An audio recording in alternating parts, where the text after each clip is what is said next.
Kekuatan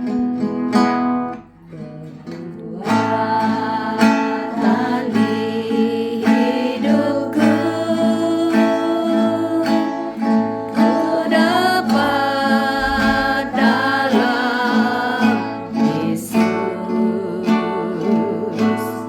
Dia tak pernah tinggalkanku, setia menopangku,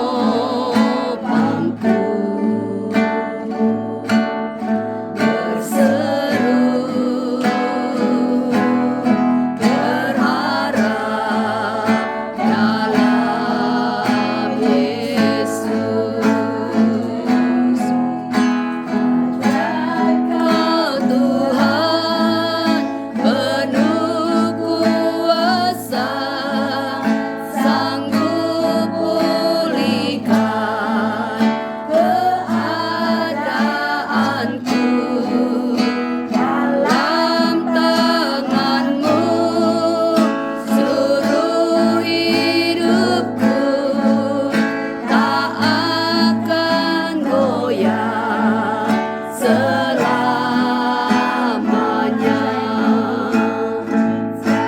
Kau Tuhan penuh kuasa, sanggup pulihkan keadaanku. Dalam tangan-Mu seluruh hidupku tak akan goyah selamanya. Tak akan goyah selamanya. Tak akan goyah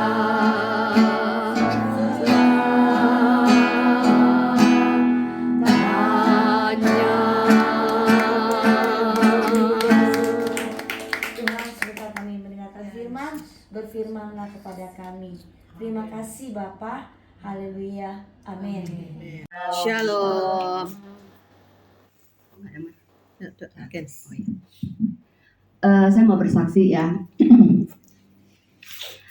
Doa orang benar itu sangat besar kuasanya. Amin. Tuhan itu tidak pernah tidak menjawab setiap pergumulan kita ya. Tuhan itu tahu ya gitu apa yang menjadi pergumulan kita. Jadi gini ibu-ibu ya, ini masalah anak-anak ya dalam komunitas gitu ya. Jadi waktu pandemi anak saya itu kan udah enggak ada komunitas gitu kan, nggak ada komunitas. Terus mereka juga gereja kan online kita kan ya. Nah saya bergumul terus setelah pandemi sudah nggak ada, tapi saya bergumul, saya selalu berdoa, Tuhan aku rindu Tuhan anak-anakku ada di dalam komunitas gitu. Anak-anakku ada terlibat dalam komunitas, itu yang saya rindukan. Terus saya berdoa, tapi puji Tuhan ya, kita pindah ke Supana ini semua saya percaya itu semua karena rencana Tuhan ya. Semua rencana Tuhan. Kadang-kala teman-teman suka bilang, Herti ngapain sih kamu pindah jauh-jauh, enak Anda ini udah deket katanya gitu ya. Tapi saya masih ya inilah Tuhan taruh kita di tempat ini gitu ya, dipercayakan Tuhan. Tuhan itu mendengar doa kita ya gitu. Memang ada waktunya Tuhan, ada waktunya sekarang atau nanti, atau Tuhan belum waktunya Tuhan melihat kita. Tapi saya puji Tuhan, Tuhan jawab doa saya gitu ya. Dengan kerinduan saya itu, ayo Tuhan jawab ya. Anak-anakku kan ada di GPCC gitu kan ya. Jadi mereka itu satu persatu mereka terlibat di dalam komunitas. Mereka mencari sendiri gitu. Awalnya saya selalu ngomong, kalian itu mesti ada komunitas. Karena saya tahu di dalam komunitas kita itu dibentuk, dalam komunitas kita bertumbuh. Saya bilang gitu kan. Nggak bisa hanya kita ke gereja doang. Mungkin kalau kita ada komunitas dan kesaksian teman-teman kita membangun kita, menguatkan kita. Saya bilang gitu ya. Itu yang selalu saya bicarain sama anak-anak. Ternyata akhirnya Tuhan dengar ya ibu ya. Jadi anak-anak saya itu mencari sendiri komunitas mereka. Jadi mereka ada yang cari di Serpong gitu ya. Levina juga ada di Serpong. Kemarin pas ada ketemu ada teman, di Supana sudah ada katanya komunitas sel, katanya gitu baru buka, katanya gitu kan di Flavio. berarti sebelah gang klaster saya gitu kan. Itu ada katanya. Waktu itu Levina datang kemarin, ternyata keluarga nggak cocok nih kalau keluarga suami istri kata gitu ya, jadi nggak nyambung kata gitu. Kalau ini Serpong mereka anak-anak muda gitu kan, lebih nyambung kata. Nah jadi maksudnya tuh kita jangan berhenti berdoa, kita jangan berhenti merasa putus asa, kita terus berdoa sama Tuhan. Ada waktunya Tuhan akan menjawab setiap doa kita. Jadi saya bersyukur ya saat ini anak-anak saya udah dalam komunitas. Sampai Livia kan rencana tahun depan akan merit.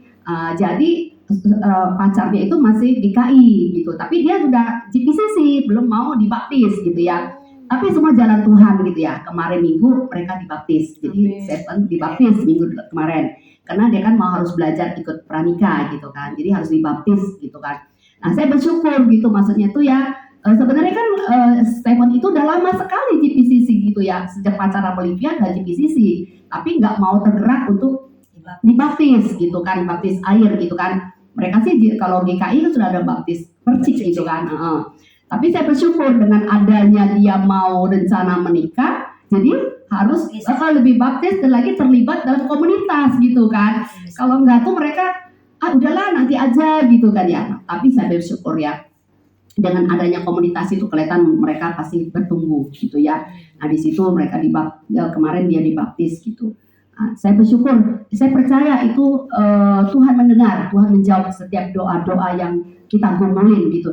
Jadi Tuhan itu bukannya nggak mau mendengar. Sering kan orang bilang Tuhan tuh kenapa sih nggak mau menjawab doa gitu kan? Seperti kemarin Pak Yabes ya pernah ada ngomong ya, kayak itu seolah Tuhan tuh tidak menjawab gitu ya. Sebenarnya Tuhan tuh menjawab, cuman waktunya saja belum gitu kan ya. Nah tapi saya bersyukur gitu dengan pergumulan saya itu Tuhan menjawab doa kita. Biar mereka tuh tetap terus bersatu, berkumpul dalam komunitas, bertumbuh dan lagi menjadi berkat, berdampak. Itu yang penting, itu berdampak. Mereka tuh bukan hanya berkumpul, tapi mereka tuh bertumbuh. Nah tumbuh itu kan menghasilkan buah. Kalau buah itu kalau bisa dinikmatin banyak orang, betul nggak ya? Dinikmatin orang, bahwa memang kita tuh, bahwa anak-anak tuh memang benar-benar anak yang udah lahir baru, yang dipenuhi dengan Roh Kudus. Itu yang penting gitu kan ya. Itu aja sih yang saya mau saksikan, betapa Tuhan kita tuh Tuhan yang dahsyat, Tuhan yang baik, Tuhan yang 18 tahun kehidupan bersama berdua, tapi nggak cocok ya. Terakhir suami aku bilang aku gini, "Ngom, kita hanya harus bisa ya, saya nggak mampu kasih kamu makan," dia mau aku gitu ya. 18 tahun itu ya. Jadi aku nggak mampu lagi sama anak-anak sekolah, usahanya jatuh ya, usaha dia dulu aku dagangnya di sawah besar ya, ondeli. Ya saya bilang saya bersabar, saya berterima, saya bilang gitu kan. Tapi hal itu saya nggak minta pisah. Saya bilang kalau kamu memang nggak bisa cukupin buat anak sekolah aku hanya pergi kerja, saya bilang gitu kan. Aku harus cari kerja. Aku cari kerja pulang ke Batam, ke Singapura 2 bulan kerja. Terus kerja 2 bulan, saya pulang lagi. Singapura agak ketat ya, soalnya pekerjaannya kan kita nggak ada visa ya. Jadi 3 bulan harus pulang dari Singapura. Terakhir teman bilang di Malaysia ada juga di sawit, kamu mau kerja nggak? Kamu jadi tukang masak aja. Jadi dulu saya pembantu 2, jadi saya jadi tukang masak ya. Tuhan berputar ya mungkin ya. Ya lalu saya terima juga di Johor ya. Saya kerja setahun Johor, karena sama bos bilang gini, saya mau pulang ke Kalimantan kerja di Balikpapan, kamu gimana? Mau ikut nggak? Kalau mau ikut akan aku bawa kamu gitu kan. Aku udah cocok makanan kamu gitu kan. Saya bilang, tapi itu hanya hutan ya. Ini kalau di Malaysia kan udah bagus ya. Itu hutan baru mulai tanam katanya. Belum ada rumah masih rumah papan gitu ya. Jadi saya mau nggak mau anak saya SMA sama SMP. Jadi suami udah hasilnya nggak ada ya. Mau nggak mau saya terima juga ya. Saya sampai Kalimantan 2 hari saya menangis terus. Saya digigit nyamuk ya. Kenapa nyamuk tuh gigi saya? Air nggak ada ya. Harus ambil di kolam ya. Sangat sedih kan, saya tinggal hidup di Jakarta, kenapa saya hidup di 2 sampai sekarang hidup di Kalimantan ya. Saya menangis, satu teman saya, sapunya bilang, "Bu, Ibu bersabar ya," katanya dia orang Kristen, dia orang Dayak ya, dia bilang, "Ibu bersabar, ini nyamuk belum kena sama Ibu," katanya udah kena dia nggak lagi ya. Jadi saya nggak ngerti, saya orang Jakarta, saya nggak ngerti ngerti ya, ini lama hutan kan, di hutan nyamuknya kecil gitu. Bukan macan. Ya bukan macan. Ya jadi saya tiap hari nangis. Tadi bos tanya kamu cocok kerja di sini atau enggak, katanya kamu digigit nyamuk terus sampai bengkak gitu kan. Saya bilang ya udah cobalah, saya coba lagi sampai sebulan gitu saya bilang. Betul udah 2 minggu nyamuk tuh saya selalu berdoa sama Tuhan. Tapi saya nggak tahu Tuhan saya yang mana ya. Saya selalu berdoa. Ya saya berdoa supaya saya bisa dapat hasil pada anak-anak saya sekolah, saya bilang gitu. Saya 2 minggu udah nggak digigit, jadi terus lanjut dah saya kerja sampai 8 tahun. Jadi anak-anak saya kuliah apa semua biaya hidup saya sama kuliah semua anak-anak saya ini berhasil lah ya, dua-dua udah kuliah habis cuma bekerja ya. Jadi saya pun pikir orang-orang lagi ngomong kayak Santi, wih anak kamu baik banget sama kamu. Tapi anak saya sejak saya tinggalinnya 18 tahun gitu, anak-anak sampai sekarang dia nggak melawan juga. Waktu dia menikah semua dia bilang gini, Mama mau tinggal sama saya, yang satu di Bali, yang satu di Serpong. Mama mau tinggal sama saya nggak? Saya bilang enggak, Mama akan bekerja lagi. Saya bilang, ya udah bekerja. Dia bilang, Mama maunya tinggal sama siapa sebenarnya? Oh Mama pinginnya punya rumah sendiri. Dulu saya punya rumah dijual laki saya bilang, Mama saya kayak nggak punya rumah ya, tapi saya berdoa sama Tuhan ya, ini Tuhan yang berkatin ya. Saya bilang saya mau berhenti kerja pasti saya punya rumah, saya bilang gitu. Jadi anak saya bilang Mama mau tinggal sendiri, iya Mama mau tinggal sendiri. Jadi terakhir anak cari rumah lah di Lafun sini. Mama mau apa? Kualitasnya, oh Mama mungkin maunya ada gereja. Mama supaya bisa pulang ke gereja lagi gitu ya. Ya anak saya bilang, ya udah dia cari-cari pas ketemu di Lafon. Saya bilang, Mama nggak usah besar-besar lah ya, Mama sendiri. Saya bilang gitu. Jadi ya udah nanti kita akan terus terakhir anak cari beli udah setahun. Dia bilang, Mama udahlah berhenti kerja lah, nggak usah kerja lagi di hutan itu ya, di perkebunan gitu kan. Jadi pas COVID saya nggak bisa pulang di Kalimantan, dia orang juga khawatir. COVID kan saya di Kalimantan sendiri. Jadi saya bilang, ya Tuhan mungkin berkatin Tuhan, saya nggak kena COVID juga, saya doa. Saya suka masak, biar COVID saya harus belanja juga. Tapi itu dibekalin Tuhan ya, saya sama sekali nggak kena penyakitnya. Saya selalu berdoa tiap malam ya. Ya, dari situnya saya juga bilang anak-anak, kerja perkebunan itu sangat keras ya, saya bilang sama teman-teman ya. Ya saya sakit, kepala, pusing, panas, harus saya bangun jam 4 ya jam 4. Itu perjanjian saya sama bos-bos orang Malaysia, orang luar itu. Perjanjian sarapan jam 5, harus kita keluar jam 5. Menunya ya, saya kedua menu saya masak ya. Ya biar saya sakit, panas, minum 1 obat pun kita harus bangun. Kita nggak boleh ganti orang lain yang masak. Soalnya masakan koki masak beda. Orang pembantu itu dia orang nggak terima, nggak cocok kan. Ya, jadi saya bilang sama teman-teman kalau kerja di perkebunan itu bukan gampang. Memang gaji gede, tapi kerjanya sangat keras. Kan malam bisa kalau orang meeting bisa sampai jam 12, jam 1 kita baru bisa tidur. Tapi pagi kalau orang minta menu jam 5, aku harus sarapan, bikin nasi bungkus, masuk perkebunan, bos-bos, kita harus bangun jam 4. Saya harus siapin sarapan sama nasi bungkus, gitu. Jadi pekerjaan saya sangat keras. Saya kalau belanja itu 8 jam ya, 2 kilo, 280 kilo ya, 200 kilo saya keluar ke kota belanja. Ya, jadi saya sekali belanja itu, ya saya harus perhitungin tiap itu orang kantor itu tiap kali kalau tamu mau datang, bos Malaysia, Singapura, dia harus kasih tahu saya, Bunga itu orang makan seminggu ya, tapi sehari 3 kali kamu harus berhitung ya. Jadi sampai bahannya jangan berkurang, harus lebih gitu. Jadi kadang dia orang ada pesta kayak party apa, saya harus belanjain lebih gitu. Jadi saya sebenarnya nggak sekolah, nggak bisa catat, tapi saya sampai pasar sebisa Tuhan kasih kekuatan semua saya akan beli semua. Sampai bumbu-bumbu juga puji Tuhan ya. Sampai Tuhan yang kasih kita kekuatan. Saya juga bilang anak saya, dulu kan saya nggak sekolah ya, SD mungkin kelas 2 ya, dulu mama nggak kasih sekolah lagi ya, SD kelas 2. Tapi mungkin Tuhan kasih aku kekuatan ya, dari suami nggak mau, tapi saya bisa kekuatan buat anak-anak saya, sekolah, kuliah. Sekarang anak saya satu kerja di Dubai, jadi manajer hotel ya. Ya, yang satu tadian di itu Bank Mandiri. Ya, jadi anak-anak saya sekarang kalau saya ngomong A, ngomong B, dia orang nggak pernah lawan. Ya sekarang kalau saya bilang, ya nggak usah kasih duit ke mama lah, mama masih ada. Ya itu yang kita yang kasih ya terserah mama gitu. Jadi puji Tuhan, saya juga doa gitu ya sama Tuhan ya. Saya kerjanya memang capek, dari gunung tuh harus turun tiap pagi tuh, hidup lampu sendiri, nggak punya lampu di perkebunan. Kalau baru tanam itu nggak ada lampu, ya nggak ada air, kita harus angkat air gitu. Jadi mungkin waktu itu masih muda lah ya, mau nggak mau aku, tapi banyak terus bilang kamu bertahan ya, biasa orang nggak tahan di perkebunan. Tapi kamu hidupnya kan udah di Jakarta, udah di Batam, Singapura, itu harusnya nggak tahan kamu di sini. Kayak teman-teman aku di Batam kan banyak kasih orang Singapura piara, Singapura ya, orang Malaysia kan Sabtu Minggu datang gitu ya. Tapi saya tidak, saya pilihnya saya kerja buat anak saya aja. Saya kerja. Amin. Ya Yesus. Makin indah di matamu Bapak. Ya Yesus. Hebat saya Bapak. Pembentukan itu tidak mudah, tetapi dengan kekuatan daripada Tuhan, Ya Yesus. itulah yang memudahkan segala sesuatu. Benar Yesus. Sehingga kami tidak merasakan apa-apa di dalam kehidupan ini. Benar, Kami boleh fokus hanya kepada Tuhan, dan kami percaya langkah kami dari hari ke hari bertambah indah bersama Tuhan. Amin. Hari ini saya gak bawa firman, karena waktu saat saya berdoa, Tuhan saya mau bawa firman apa ya.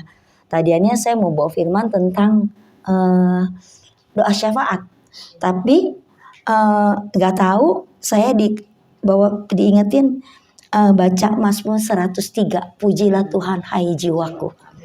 Kita buka ya Mazmur 103, pujilah Tuhan hai jiwaku. Kita bacanya bergantian, tapi bacanya pelan-pelan, tapi gantian, sehingga kita dapat remah dari pembacaan firman ya. Kita buka Mazmur pasal 103. Kalau yang belum bersedia baca, kita lewatin aja ya. Ya, Anggo nggak apa-apa ya. Kita lewatin ya. Ya. Mazmur 103 Iya, iya. Sampai terakhir, sampai 22. Saya nggak bawa firman, saya cuma ini. 103. Pujilah Tuhan hai jiwaku, dari Daud. Pujilah Tuhan hai jiwaku, pujilah namanya yang kudus hai segenap batinku. Ayat 2, saya dulu ya. Pujilah Tuhan. Pujilah Tuhan hai jiwaku, dan janganlah lupakan segala kebaikannya. Oma ya, Oma dulu baca, sorry. Dia yang mengampuni segala kesalahanmu, yang menyembuhkan segala penyakitmu. Langsung ke Rida deh, Rida. Ayat 4, Dia yang menebus hidupmu dari lubang kubur, yang memahkotai engkau dengan kasih setia dan rahmat. Dia yang memuaskan hasratmu dengan kebaikan, sehingga masa mudamu menjadi baru seperti burung Raja Wali. Tuhan menjalankan keadilan dan hukum bagi segala orang yang diperas. Ayat 7, Dia telah memperkenalkan jalan-jalannya kepada Musa, perbuatan-perbuatannya kepada orang Israel. 8. Tuhan adalah penyayang dan pengasih, panjang sabar dan berlimpah kasih setia. 9. Tidak selalu ia menuntut, dan tidak untuk selama-lamanya ia mendendam. Ayat 10. Tidak dilakukannya kepada kita setimpal dengan dosa kita, dan tidak dibalasnya kepada kita setimpal dengan kesalahan kita. Tetapi setinggi langit di atas bumi, demikianlah besarnya kasih setianya atas orang-orang yang takut akan Dia. Ayat 12, Sejauh timur dari barat, demikian dijauhkannya daripada kita pelanggaran kita. Seperti Bapa sayang kepada anak-anaknya, demikian Tuhan sayang kepada orang-orang yang takut akan Dia. Amin. Sebab Dia sendiri tahu Dia ingat bahwa kita ini debu. Adapun manusia, hari-harinya seperti rumput, seperti bunga di padang, demikianlah ia berbunga. 16. Apabila angin melintasinya, maka tidak ada lagi dia, dan tempatnya tidak mengenalnya lagi. tetapi kasih setia Tuhan dari selama-lamanya sampai selama-lamanya atas orang yang takut akan Dia dan keadilannya bagi anak cucu. Ayat 18. Bagi orang-orang yang berpegang pada perjanjiannya dan yang ingat untuk melakukan titahnya. Tuhan sudah menegakkan tahtanya di surga dan kerajaannya berkuasa atas segala sesuatu. 20. Pujilah Tuhan, hai malaikat-malaikatnya, dan pahlawan-pahlawan perkasa yang melaksanakan firman-Nya dengan mendengarkan suara firman-Nya. Pujilah Tuhan, hai segala tentaranya, hai pejabat-pejabatnya yang melakukan kehendak-Nya. Pujilah Tuhan, hai segala buatannya, di segala tempat kekuasaannya. Pujilah Tuhan, hai jiwaku. Amin. Saudara-saudara, saya nggak bawa renungan yang panjang, tapi ya ini, kita ingetin jiwa kita ya, untuk selalu memuji Tuhan. Saya biasakan diri pada saat saya bangun tidur, saya langsung ambil waktu doa. Kalau misalkan kadang-kadang kan kita doa tuh kayak sayur kurang garam ya, cemplang. Tahu ya cemplang ya? Maksudnya enggak yang selalu kita tuh doa langsung masuk ke hadirat Tuhan. Enggak selalu gitu. Jadi pada saat enggak selalu, saya berdiam diri, saya bilang, pujilah Tuhan, hai jiwaku. Pujilah Tuhan, hai tubuhku. Pujilah Tuhan, hai akal budiku. Pujilah Tuhan, hai hatiku. Langsung saya menyembah, Roh Kudus, berikan saya hati yang menyembah. Jadikan saya penyembahmu. Saya menyembah ya sekenanya yang saya bisa. Saya tidak bersuara merdu, saya tidak bersuara indah. Saya cuma bilang, Tuhan, suara saya nggak bagus Tuhan, tapi saya mau menyembah Tuhan. Jadi saya sembah Dia nggak berasa ya, toto waktunya udah jam segini ya. Seperti itu. Kadangkala suami saya suka bilang gini, Mah, kamu tuh berdoa lama amat. Saya bilang, nggak berasa, sorry, saya bilang gitu. Jadi saya kadangkala mau berdoa, saya bilang, Tuhan, saya cut dulu ya Tuhan. Saya baru berdoa, saya ingat saya mesti bikin sarapan. Jadi saya bilang, Tuhan, saya minta ampun, saya bikin sarapan dulu. Bukan saya nggak mengutamakan Tuhan, saya bilang. Tapi saya nggak mau jadi batu sandungan, ya. Karena kalau saya doa, misalkan dia kelaparan, dia manusia yang punya rasa keki, yang punya rasa marah, yang punya rasa kesel. Saya yang mesti saya ngerti. Jadi saya bilang, Tuhan, ampunin saya cut dulu ya Tuhan. Jadi saya cut, saya siapin dia makanan, langsung saya naik lagi. Saya bilang, Pak, kamu jangan ganggu saya ya, saya mau naik lagi, saya mau doa, saya bilang gitu. Dia bilang iya gitu ya. Nah tapi itu juga kadang jadi bumerang buat saya. Kenapa jadi bumerang buat saya? Saya masih manusia, masih banyak kelemahan, masih banyak kekurangan yang menurut pendapat suami saya. Jadi kalau misalkan ada hal-hal yang tidak berkenan di hatinya dia suka bilang begini, ini kamu yang suka berdoa 2 jam, yang suka baca firman. Saya cuma jawab begini, saya nggak jawab ke dia, saya diam aja. Saya cuma berdoa, Tuhan, segala intimidasi iblis, segala tipu muslihat iblis, saya tolak di dalam nama Yesus. Saya nggak mau lemah. Saya istilahnya kan bisa juga itu melemahkan saya kan. Bisa juga saya jadi malu kan untuk berdoa. Saya bilang pada saat dia ngomong seperti itu, saya bilang saya tolak dalam nama Yesus segala tipu muslihat iblis, intimidasi iblis. Saya masih manusia Tuhan. Saya masih lemah. Karena kalau saya udah sempurna, saya nggak ada di bumi ini Tuhan. Kau panggil saya pulang, saya bilang gitu. Jadi ya udah, dia ngomong gitu, Ya saya sih cuek aja, saya tetap aja baik aja. Saya anggap angin lalu. Maksudnya saya cuek aja. Saya tetap sapa. Maksudnya saya suruh makan, suruh apa. Mungkin pada saat dia keki dia nggak sautin saya sih cuek aja gitu ya. Istilahnya saya dablek aja. Sampai udah saya tetap aja. Saya memuji Tuhan, saya menyembah Tuhan, saya tetap berdoa, saya nggak lemah karena gara-gara itu. Saya tetap lakukan apa yang menjadi bagian saya lakukan. Sampai ipar saya bilang gini, dia mah dablek. Ipar saya bilang gitu, dia mah dablek, bilang gitu. Tapi kita mesti tiru dia, kata ipar saya ya. Kata ponakannya suami saya bilang, mau seperti Cici, saya mau seperti Engkim, saya mau seperti Tante. Saya bilang, iya, saya bilang, tapi saya masih manusia loh ya, saya bilang masih banyak kekurangan, saya bilang gitu. Seperti itu. Jadi pesannya ya, saya nggak mau baca banyak-banyak ya, karena ya itu waktu saya mau mempersiapkan syafaat, saya dikasihnya ini, suruh pujilah Tuhan hai jiwaku. Jadi saya cuma mengingatkan kita ini sebagai emak-emak ya, jangan lemes, jangan letoy, karena kita ini tiang doanya Allah.